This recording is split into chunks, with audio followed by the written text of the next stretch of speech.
नववर्षाच्या उंबरठ्यावर ती. कॅलेंडर बदलतं पण घर चालवणारी ती कधीच बदलत नाही. नवीन वर्ष येतं म्हणे नवीन स्वप्न घेऊन, पण तिच्या दारात मात्र तेच काम, तेच ओझं, तेच जगणं उभं असतं.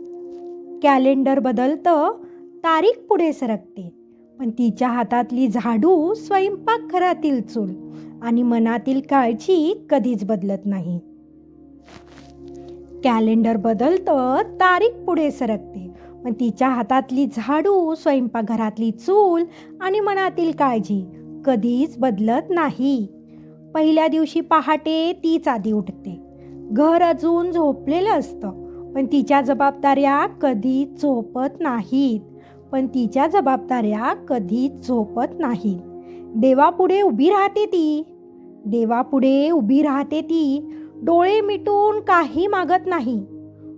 डोळे मिटून काही मागत नाही. माझं थोडं हलकं कर असंही कधी म्हणत नाही. फक्त एवढंच कुचपुचते,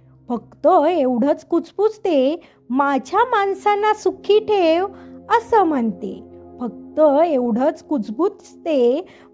माणसांना सुखी ठेव असं म्हणते.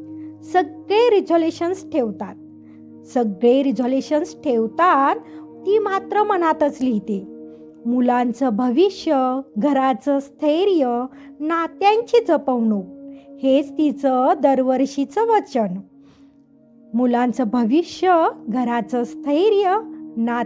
जपवणूक हेच तिचं दरवर्षीचं वचन. तिच्या स्वप्नांची वही कधी उलगडलीच जात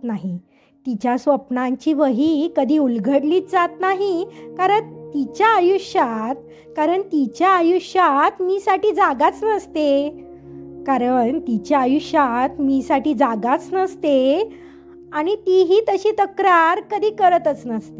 आणि तीही तशी तक्रार कधी करतच नसते. आई म्हणून ती ढाल बनते.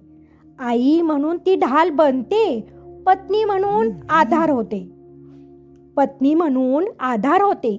सून म्हणून घर सांभाळते. आणि स्त्री म्हणून स्वतःला विसरून जाते. नवीन वर्ष साजरं होतं.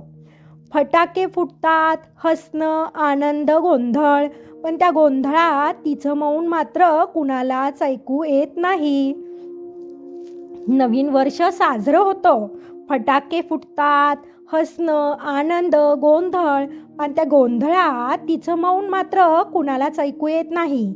तरीही ती हसते, कारण तिचं हसणं घर चालू ठेवतं. तिचं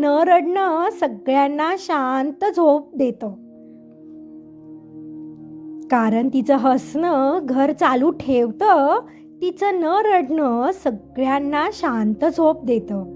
आज या नववर्षी तिच्यासाठी एवढंच म्हणावंसं वाटतं. तुझा त्याग दिसतो, तुझी जबाबदारी मोलाची आहे आणि तुझं अस्तित्व घरापेक्षा मोठं आहे. आज या नववर्षी तिच्यासाठी एवढंच म्हणावंसं वाटतं.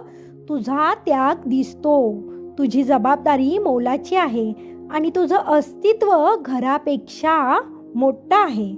नवीन वर्ष तिच्यासाठी फक्त तारीख बदलू नये, तर कुणीतरी थांबून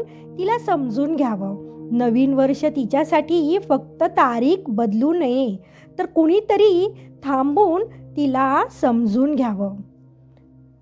या नववर्षी तिच्या शांत त्यागाकडे आपणही थोडं थांबून पाहूया का? या नव्या वर्षी तिच्या शांत त्यागाकडे आपणही थोडं थांबून पाहूया का?